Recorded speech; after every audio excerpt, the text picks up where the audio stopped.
किस्त नंबर 9। ये कथा ॿी तुक में लिखियल आहे। परसराम रोई घर आया, सा कथा हिन रीत आहे।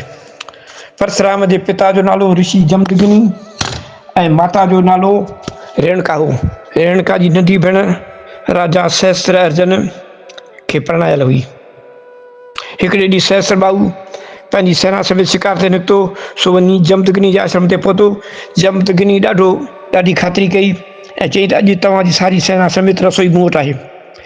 सहस्त्र बाहू चयसि त तव्हीं त्यागी आहियो, तव्हां एतिरी सामग्री किथां तयारु कंदा? जमदग्नि चयसि त आउं किथां बि आणियां, पर अॼु भोजन तव्हांजो मूं वटि आहे।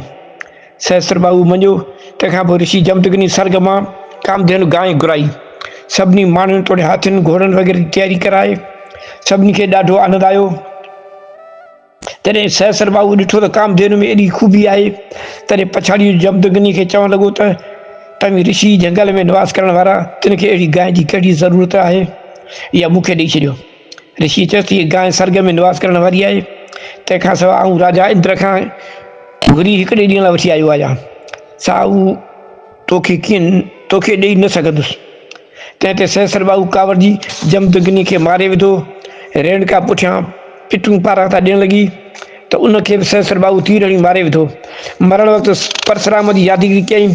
सो अची वियो ऐं माता पिता खे ईअं मोल ॾिसी अची रोअण लॻो ऐं प्रतिज्ञा कयईं त हिननि खित्रियुनि घोर हत्या कई आहे, इन करे मां सारी पृथ्वी ते खित्री नाले जो को बि कोन छॾींदुसि। ईअं चई खित्री ज़ात खे मारे नास कयईं। केतिरा ई वीचारा परसराम जे भउ खां पंहिंजी ज़ात बदिलाए ॿी ज़ात छॾण लॻा। अहिड़ी तरह परसराम सारी धरतीअ खे एक ई दफ़ा खित्रियुनि खां ख़ाली कयो। हिते परसराम जी कथा समाप्त थी। टीं तुक में चयो आहे, अजयस रोए बिख्या खाए। मथीं तुक राजा अज जे बाबति आयल आहे।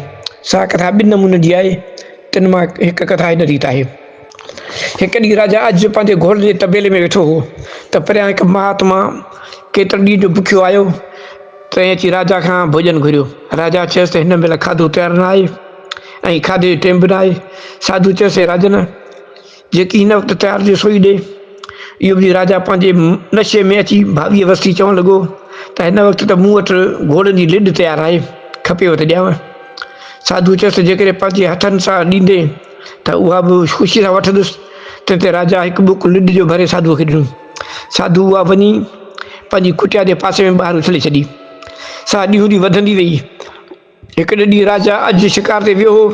उते उञ लॻण करे महात्मा जी कुटिया ॾे वधी वियो।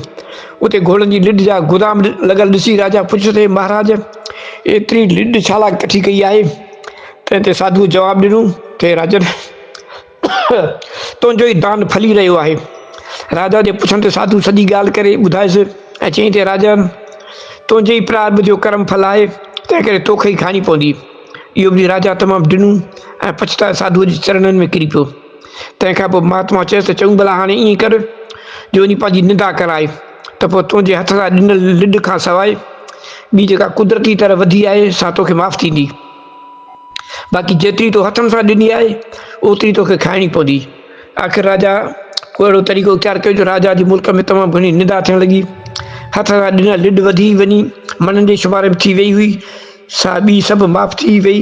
बाक़ी हिकु बुक लिड जो जेको हो सो खाइणो पियो।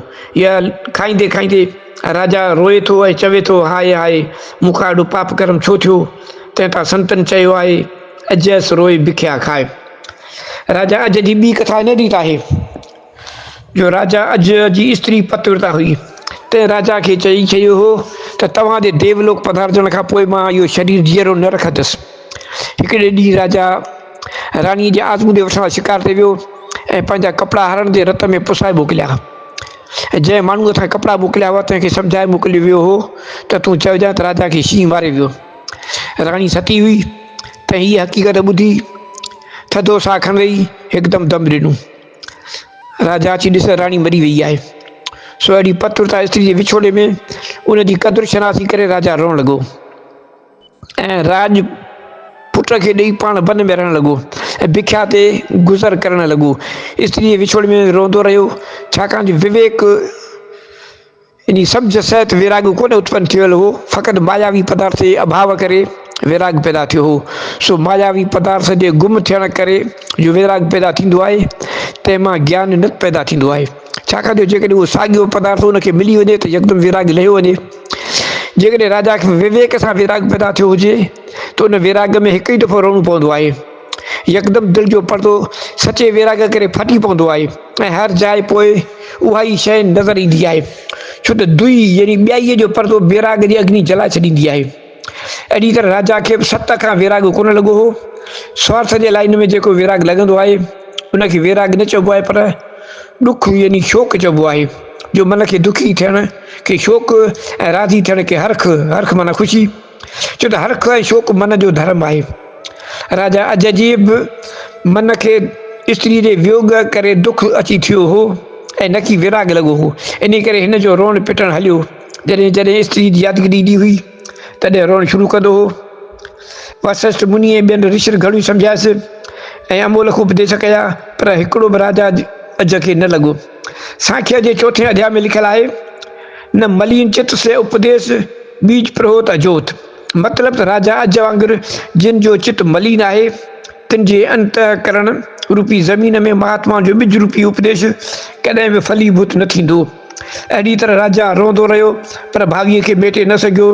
हिते राजा अज जी कथा समाप्त। रोए राम निकाला भैया। तंहिंखां पोइ वरी इहा दृष्टा थियो। इहा कथा रामायण में आयल आहे। सा हर कंहिं ॿुधी खुआ पढ़ी हूंदी। मतिलबु त सीता जे वियोग विछोड़े तथा लक्ष्मण जे मूर्छित थियण करे श्री रामचंद्र बि ऋणु आहे। भावी तिनताम न टरी। जॾहिं लक्ष्मण मूर्छित थी किरी पियो तॾहिं श्री रामचंद्र रोई हेठियूं सवाइयो चवियो हो, मात को सोच न तात को सोच, न सोच पिता सुर धाम गए को। सीता हरी कुछ सोच नहीं, नहीं सोच जटायु के पंख जरे को। भरत भूपाल को सोच नहीं, नहीं सोच हमें वनवास भय को। 12 बार बिलो कहीं प्रभु, एक सोच वभीषण वाक दिए को। अहिड़ी तरह श्री रामचंद्र जिन रोई लक्ष्मण जे लाश मथां वार वार चवण लॻा त मुंहिंजा प्यारा भाउ लक्ष्मण, मूंखे ॿी कंहिं बि ॻाल्हि जो फ़िक्र कोन्हे, बाक़ी मूंखे तमामु वॾो फ़िक्र इन ॻाल्हि जो आहे जो पाण वभीषण खे वचन ॾेई वेठासीं त तोखे लंका जो तिलक ॾेई राजगदी ते विहारींदासीं। हाणे तूं वञी थो। अहिड़ी तरह श्री रामचंद्र जिन बि भावीअ जे अधीन थी ऋणु आहे। साॻी तरह मथे शब्द में आयल ॿियनि तां बि भावी न टरी आहे। पांडुनि जी कथा महाभारत में आयल आहे। हर कंहिं ॿुधी हूंदी ऐं पढ़ी हूंदी। तन केतिरियूं तकलीफ़ूं ऐं ॾाखड़ा सठा आहिनि। सभु भावी ॼाणी मिठो करे भोॻे विया आहिनि। तिन खे टारे न सघिया आहिनि। तंहिंखां पोइ मथी भावीअ सबद श्लोक में चयल आहे, रोए राजे कन फड़ाए घर घर मांगे भिखिया जाए।